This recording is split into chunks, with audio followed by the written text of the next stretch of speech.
Bonjour à tous, je m'appelle Clogen, mon nom de baptême c'est Benjamin. Je voudrais vous partager mon témoignage aujourd'hui. Je vous présente ma femme Sylvia. On est mariés depuis 2018. Moi j'ai grandi dans une famille où mon père était hindou, ma mère était plutôt catholique. Et donc j'ai vraiment grandi dans ce cercle-là où il y avait quand même une croyance en Dieu.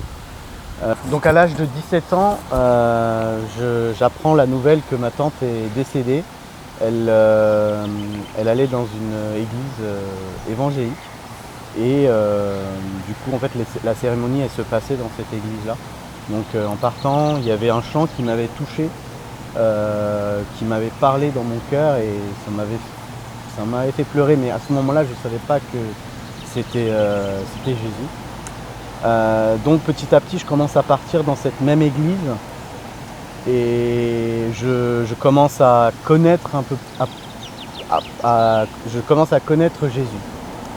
Je commence à côtoyer les jeunes de l'église, je commence à aller dans les réunions de prière, les dimanches, et je commence à faire un peu de la musique. Et donc le Seigneur, à un moment donné, il me ramène dans une église à Londres, où là-bas, en fait, on était partis en groupe de jeunes.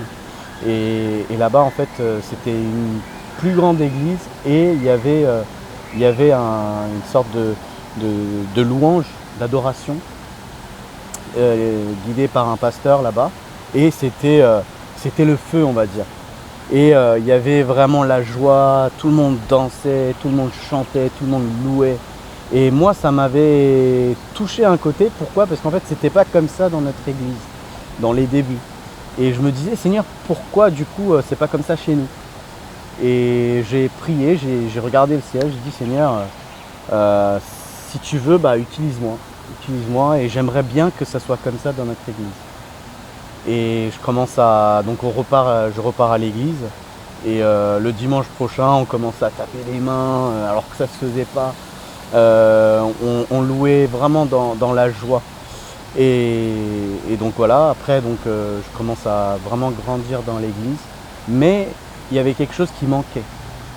C'est-à-dire que j'étais encore dans cette vie de péché, parce que j'étais jeune, je péchais encore, mais en même temps je croyais en Dieu. Et puis j'avais des montées de colère, j'avais pas mal de choses qui étaient en moi. Et je comprenais pas pourquoi. Et puis en même temps, je me disais, ouais, il y a Dieu, ok d'accord, mais qu'est-ce que maintenant moi je dois faire? Donc arrivé un jour où il y a un pasteur de l'Inde qui arrive en tant qu'intervenant dans l'église et il prêche. Et j'entends son message, j'entends sur la croix Jésus, ce qu'il a fait sur la croix, ce qu'il a fait pour mes péchés, et ça me touche. Et puis à la fin du culte, on pouvait aller prier en fait auprès de ce serviteur de Dieu. Donc moi j'étais à la fin et je voulais vraiment prier, mais j'avais quelque chose en moi qui avait peur. Et du coup j'avançais et dès qu'il y avait quelqu'un derrière moi, je disais bon bah passe, je voulais passer en dernier. Et du coup au final j'étais le dernier et le pasteur il commence à prier pour moi et là c'était blackout total.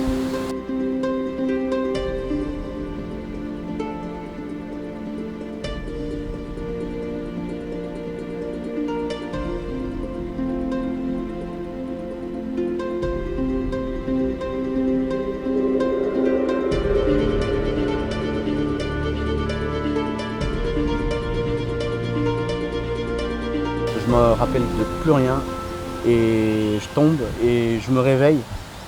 J'étais attaché à une chaise, deux, trois personnes autour de moi et puis je vois que en fait, il y a des manifestations qui se passent. Et je me vois en train de crier, je me vois vraiment en train de crier. Et puis il me détache et il y avait trois personnes qui essaient de me tenir et puis les trois personnes ils tombent par terre. Et le pasteur qui commence à prier et ça a pris 7 jours. Vraiment 7 jours pour que le Seigneur me délivre de pas mal de démons, de pas mal d'esprits. Et arrivé au 7e jour, le Seigneur me remplit du Saint-Esprit, je commence à parler en langue, je commence à connaître réellement cette vraie joie dont j'ai parlé au début, mais cette vraie joie-là, moi j'ai commencé à l'expérimenter en moi. Et à partir de ce jour-là, ma vie elle a complètement changé. Je voyais que le péché avait disparu, même s'il était là, la tentation elle était là, le péché avait disparu, les mauvaises pulsions en moi avaient disparu, et je commence ma course avec Dieu. Et puis je me suis dit, bon bah c'est bon, tout va bien, tout est nickel. Et en fait, c'est après je commence à comprendre qu'en fait la guerre elle a commencé, le combat a vraiment commencé, et je commence à tomber. je tombe, je me relève, je tombe, je me relève, je ne comprends pas pourquoi. Et il y avait encore quelque chose qui manquait. Du coup, j'avance et j'essaye d'apprendre. À l'église, on apprend aussi, j'ai beaucoup appris dans l'église, il y a eu beaucoup d'enseignements, mais je savais qu'il y avait quelque chose qui manquait encore. Pourquoi? Parce que je tombais encore, il y avait encore quelques séquelles, ou je ne sais pas c'était quoi. Et donc j'avance dans ce chemin-là, et encore une fois,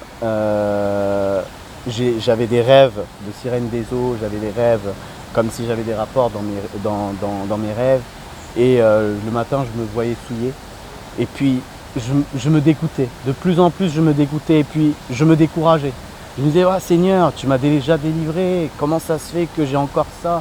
Comment ça se fait que tu m'as fait grandir dans la louange, tu m'as fait grandir dans la musique, comment ça se fait en fait? Et là, je commence à chercher le pourquoi du comment, le pourquoi, la racine. Je commence à chercher. Ok, j'ai été délivré, mais à ce moment-là, je ne savais pas pourquoi et qu'est-ce qui était parti. Et donc là, je commence à chercher. Je dis, Seigneur, c'est quoi? Et donc je commence à regarder sur internet et je tombe sur le blog de Michel Dacier qui parle des sirènes des eaux. Et là, ça m'interpelle, ça me parle. Je me dis, ah ça c'est ça en fait que j'ai. Et je me dis, comment je peux être délivré de ça? Et je commence à prier, je ne comprenais pas, je ne savais pas comment m'y prendre et tout. Et puis je continue de lire le blog de Michel et je vois qu'il y a un séminaire la semaine prochaine. J'étais là, je fais, ah, il y a quelque chose. Et je me dis, bon, peut-être qu'il n'y a plus de place. J'envoie un mail, je dis, je m'y prends à la dernière minute, j'aimerais bien assister au séminaire. Il dit, oui, oui, tu peux venir, il y a de la place. Je dis, ok, nickel. En plus, c'était à côté de chez mon oncle. Je ne travaillais pas à ce moment-là, du coup, je me pose chez mon oncle et puis j'y vais. Le premier jour, il y a de l'enseignement, il y a de la vérité, ça me parle, ça me touche. Et il y a tellement de vérité, tellement de choses qui étaient dites par rapport au fait d'être un disciple, par rapport au fait de marcher dans la sainteté et les clés de la délivrance. Et je me dis, c'est bon, je pense que j'ai trouvé.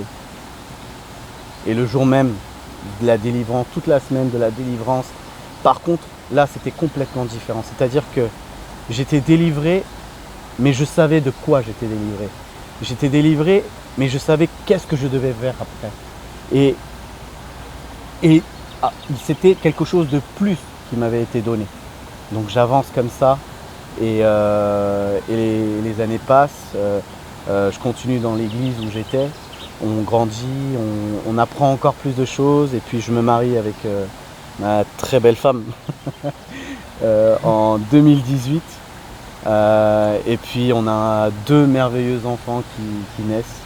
Et puis dans ce temps-là, il y a le 2e petit qui arrive. Et bon, avant ça, il y avait le Covid.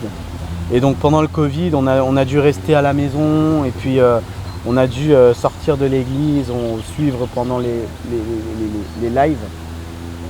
Et puis Dieu nous parle beaucoup.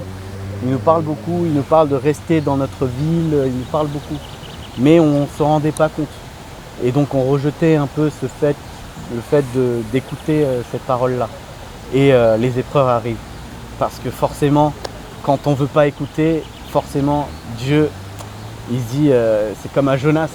Il dit, bah écoute, tu veux pas, je vais te mettre je vais faire en sorte que le poisson il vienne te manger. Et donc on est là, dans les épreuves, dans les tempêtes. On rencontre beaucoup de tribulations. Et c'est dedans où je me réengage envers Dieu. Je me dis Seigneur. Et donc ma femme va bien vous raconter son témoignage par rapport à ce qui s'est passé. Et par rapport à ce qui s'est passé dans sa vie, moi j'ai été tellement touché. Je dis Seigneur, fais en sorte que ma femme, mes enfants reviennent à la maison. Et je te servirai, mais je te donnerai tout. Et ça s'est passé en 2021. C'est 2021. Et je ferai tout ce que tu veux. Tu m'as tellement béni. Maintenant, je suis dans une situation où je me dis, je te donne tout. Quelques jours plus tard, ma femme, elle revient de l'hôpital. Mes enfants, pareil. Je me dis, merci Seigneur. Et puis, ma femme qui était malade a été guérie. Et donc là, encore une fois, c'est des confirmations sur confirmations dans la tribulation. Et je me dis, Seigneur, je ne peux pas rester comme ça. À partir de ce moment-là, je commence à chercher encore plus Dieu et je commence à écouter plus d'enseignements, je commence à prier encore plus et je cherche encore plus la face de Dieu. Et je comprends encore plus que le ministère, il y a cette relation avec Dieu intime qui me manquait encore plus. Parce que j'avais connu, je m'étais éloigné de ça et puis Dieu me parlait, il me dit reviens, parle-moi, écoute-moi, reste dans ma présence. Et je restais vraiment dans cette présence-là. Et Dieu me parlait de plus en plus. Il m'a fait sortir de pas mal de choses. Il a commencé à me bénir, il a commencé à bénir la famille, il a commencé à bénir chacun de notre couple. Et il nous a fait revenir dans les séminaires de Michel Dastier. Il nous a enseigné encore plus, il nous a touchés, il nous a parlé. Et aujourd'hui, on a pris un nouveau chemin ensemble qui fait qu'on sait que Dieu il va faire quelque chose. On sait que Dieu il est en train de faire quelque chose à travers toutes les prophéties, toutes les paroles de connaissance qu'on a reçues aujourd'hui. Et aujourd'hui, le seul désir, c'est d'être un canal de bénédiction pour les autres. Pourquoi? Parce que je sais qui est mon Dieu et je sais avec qui on marche.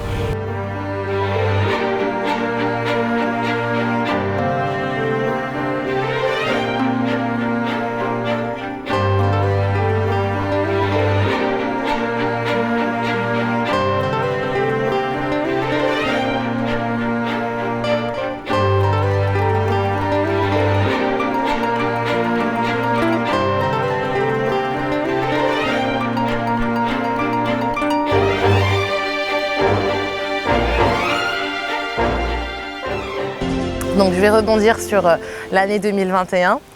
Tout d'abord, je me présente très rapidement. Donc je m'appelle Sylvia, comme mon époux l'a dit tout à l'heure. Je suis issue d'une famille catholique.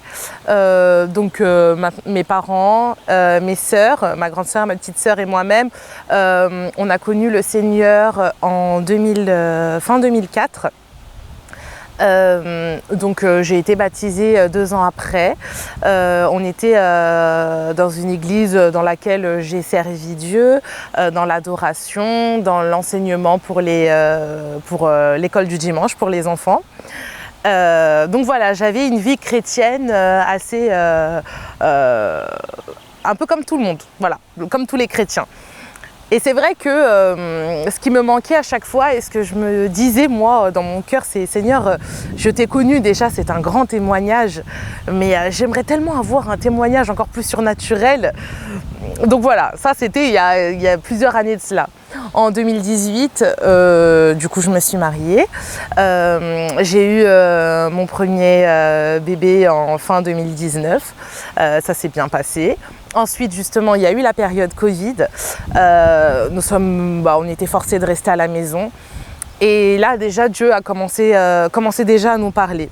C'est vrai que, comme mon mari l'avait dit tout à l'heure, on avait ce fardeau de notre ville, des âmes qui sont dans notre ville.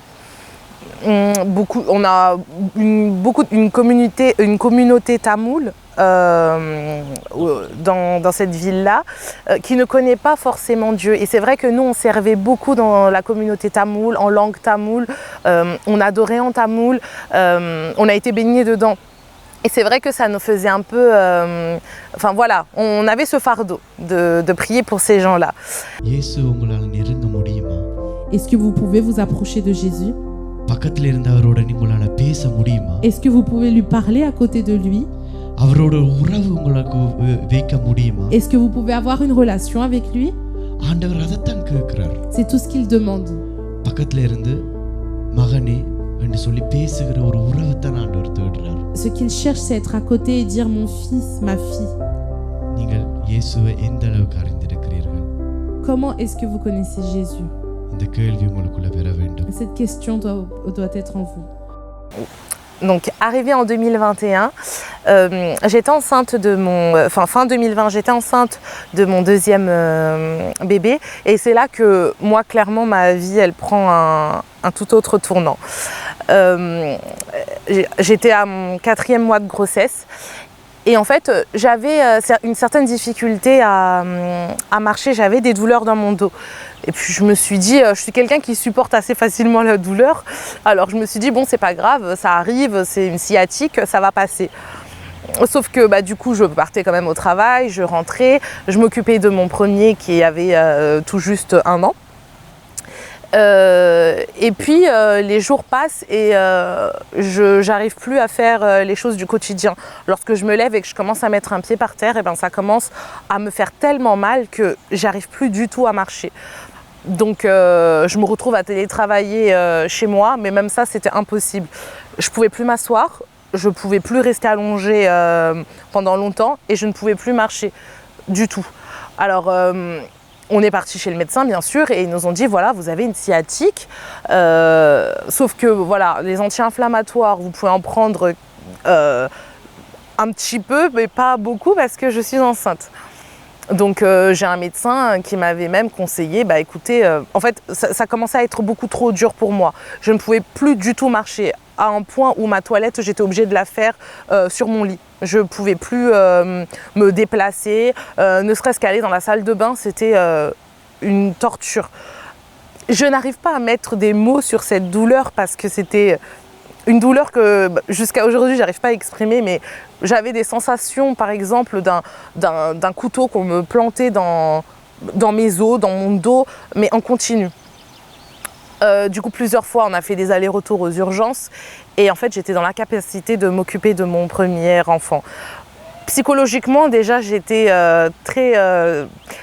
Moralement j'étais triste parce que du coup j'avais mon premier enfant et on a dû le laisser avec mes parents et mes beaux-parents parce que je ne pouvais pas m'en occuper. Et moi c'était mon mari qui s'occupait de moi parce que je ne pouvais pas m'occuper toute seule, je ne pouvais pas me lever toute seule, donc il devait me lever.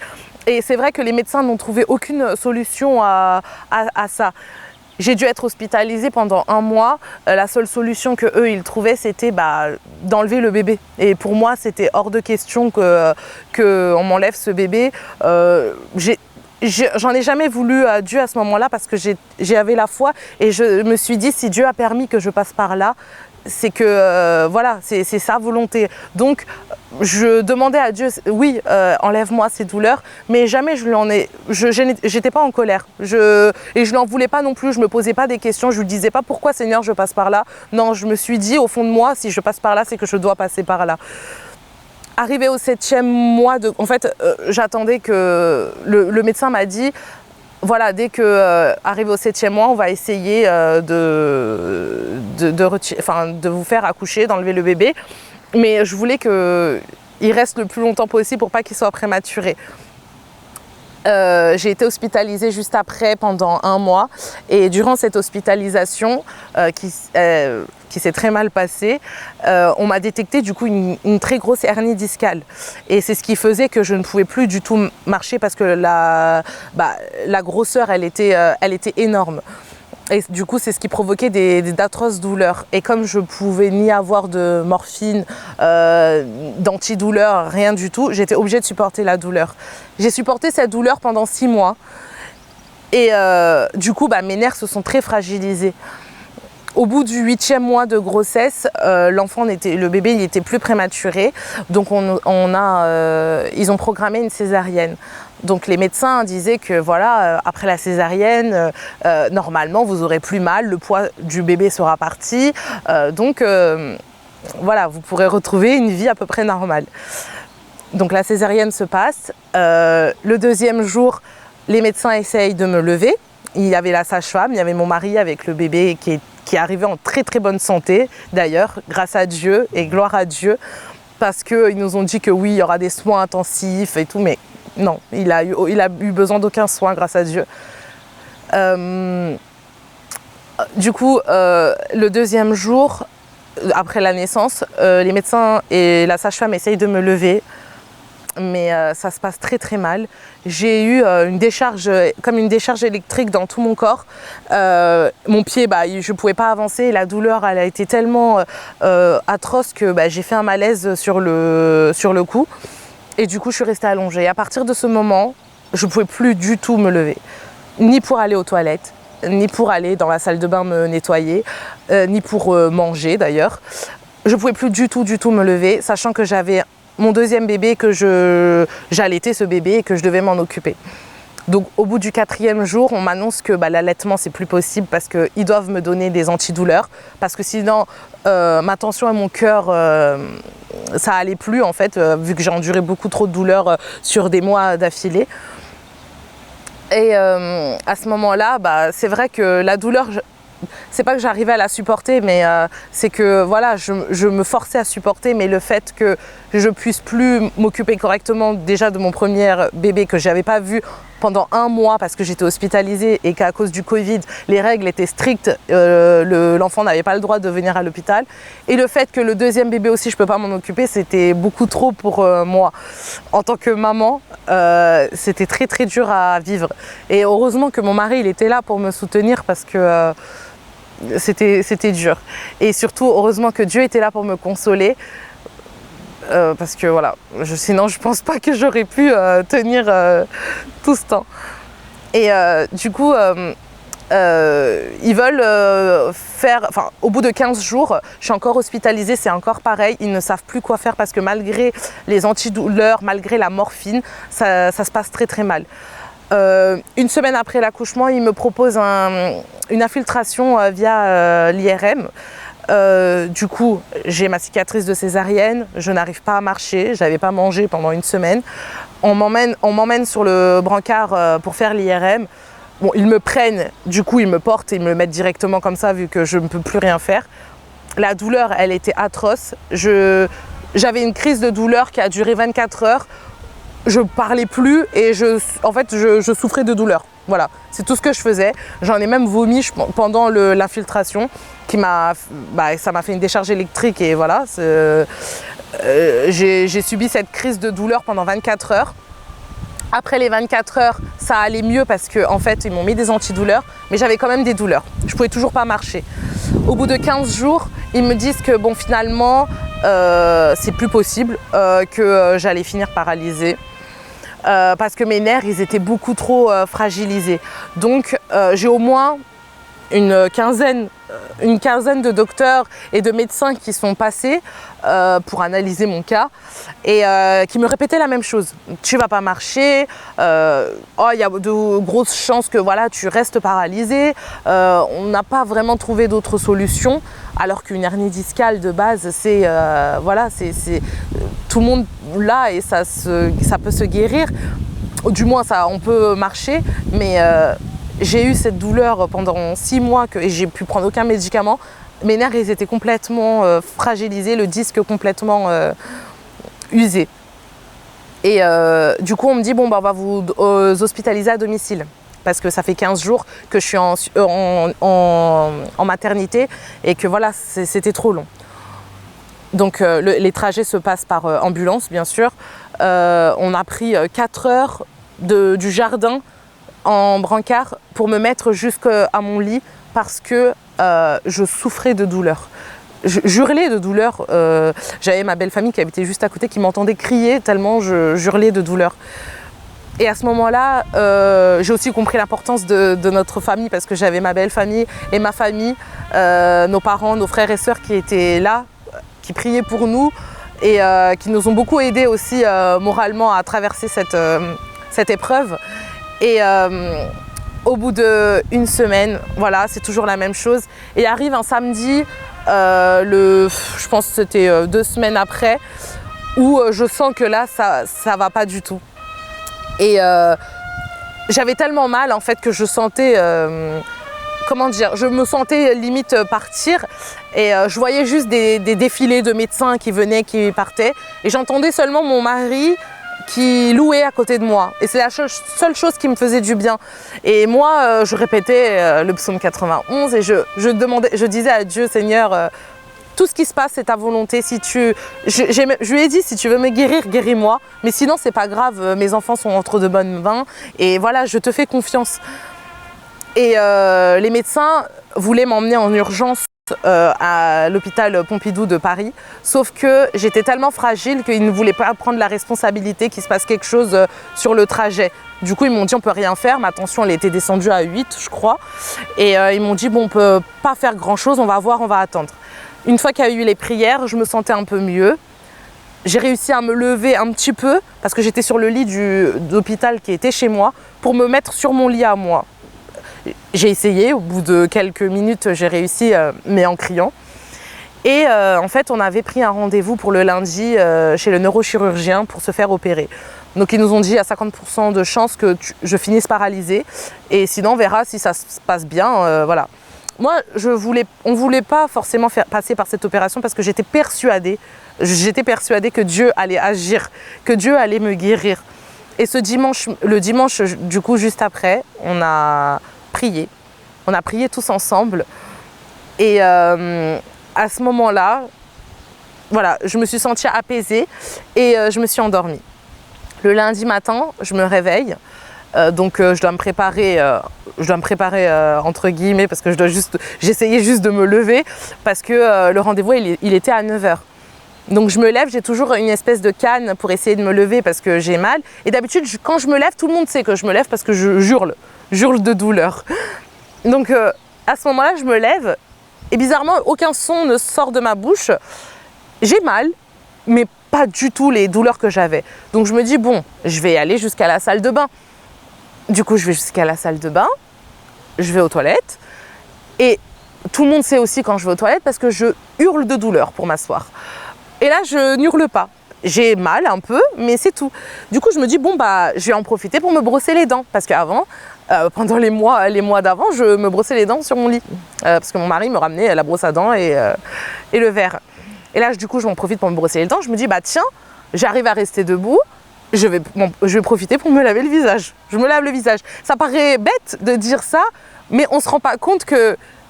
à ce moment-là, je ne me rendais pas compte à quel point Dieu, il nous donne cette chance-là, cette chance de pouvoir s'asseoir, cette chance de pouvoir marcher, cette chance de pouvoir se tenir debout et se brosser les dents. Et je disais, ah Seigneur, merci, j'arrive à faire ça. Alors que avant ça, jamais j'ai dit merci Seigneur parce que j'arrive à me brosser les dents. Merci Seigneur parce que je marche.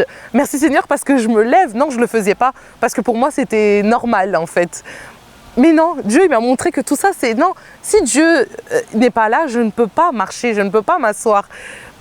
Et je me suis dit, bon, je vais essayer de marcher sans la canne, du coup, sans la petite canne que j'avais. Et du coup, j'ouvre la porte et j'essaye de marcher. Et je vois mon mari arriver. Et je lui dis, bah, regarde, je suis en train de marcher. Et là, j'ai vu ma belle-mère, il y avait ma mère, il y avait mon mari, qui ont dit, ah bah, gloire à Dieu. Et c'est là que je me suis dit, le miracle s'est produit. Dieu m'a touchée. Dieu, il a fait en sorte que je marche juste avant mon rendez-vous chez le neurochirurgien. Et du coup, bah voilà, on a tous remercié le Seigneur. Et je suis quand même partie au rendez-vous. Parce que je voulais leur montrer, je voulais leur dire, regardez ce que Dieu fait. Du coup, on est parti au rendez-vous. Je suis partie en ambulance parce que l'ambulance est venue me chercher. Mais j'étais allongée, mais je disais à mon mari, je peux m'asseoir. Là, je sais que je peux m'asseoir. Arrivé là-bas, ils ont dit, c'est pas possible, c'est un miracle. Et c'est tout ce que je voulais entendre. Et je leur ai dit, oui, c'est Dieu qui m'a guérie. C'est Dieu qui m'a guérie. C'est Dieu qui a fait en sorte que je marche là maintenant et que je suis devant vous. Du coup, qu'est-ce qu'ils m'ont prescrit ? Seulement des séances de kiné alors que normalement on devait faire en urgence une opération. On retourne à la maison et là, bah, en fait, j'avais une joie, mais je sais pas comment l'expliquer, mais je me disais, mais Seigneur, notre Dieu est tellement bon, il m'a permis de marcher. voilà. Et ensuite, j'ai rencontré, la semaine d'après, je me suis dit petit à petit, ça s'est fait petit à petit, j'ai commencé à marcher, on a commencé à faire des petits trajets en voiture et j'ai rencontré justement le docteur quand je faisais les courses qui m'avait dit que je ne pourrais plus jamais marcher, d'arrêter d'espérer. Et moi, je suis là avec mon caddie et je la vois arriver. Mon mari me dit, mais c'est la docteure qui s'était occupée de toi. Et j'ai dit oui. Et du coup, je vais aller la voir. Je lui dis, oui, docteur, vous vous rappelez de moi? Et elle était choquée. Elle m'a dit oui, oui. Et je dis, regardez, je marche. Grâce à Dieu, je marche. Et là, elle m'a dit, ah oui. Et elle était choquée. Elle m'a dit, ah oui, ah bah, c'est bien, je suis contente et tout. J'ai dit oui. Et voilà. Et du coup, on est rentré. Et c'est vrai que depuis ce jour, je vois aussi la vie différemment.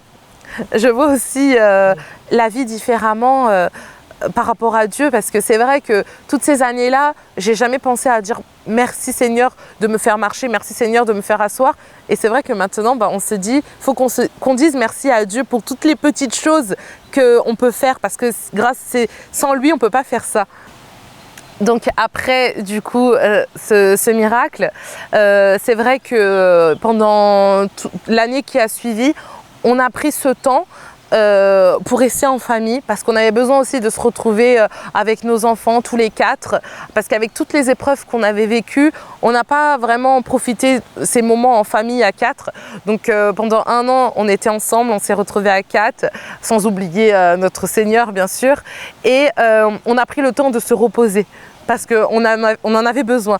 Au début, c'est vrai qu'on culpabilisait, mais finalement, non, Dieu nous a clairement parlé et nous a dit, vous avez besoin de ce repos.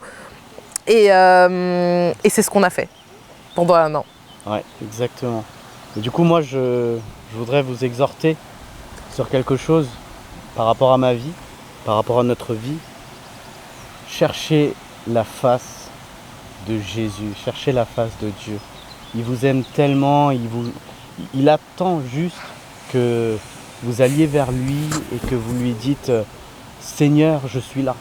Tout simplement que vous puissiez lui parler, vous puissiez communiquer avec lui. Il attend juste ça. Pas de religiosité, juste « Seigneur, je suis là. Je suis ton enfant, tu es mon Père et je suis là pour toi et tu es là pour moi ». Donc je vous invite vraiment à le rencontrer, vraiment. Cherchez-le, allez lire la Bible, allez rencontrer des chrétiens, une église, cherchez-le, vraiment. Et je sais que Dieu va vous bénir abondamment. Amen. El Shaddai, Sarvavalla Devane, El Shaddai, El Shaddai, Sarvavalla Devane, Ummayuyatugiro, வாழ்த்துகிறோ வணங்குகிறோ உம்மை உயர்த்துகிறோ வாழ்த்துகிறோ வணங்குகிறோ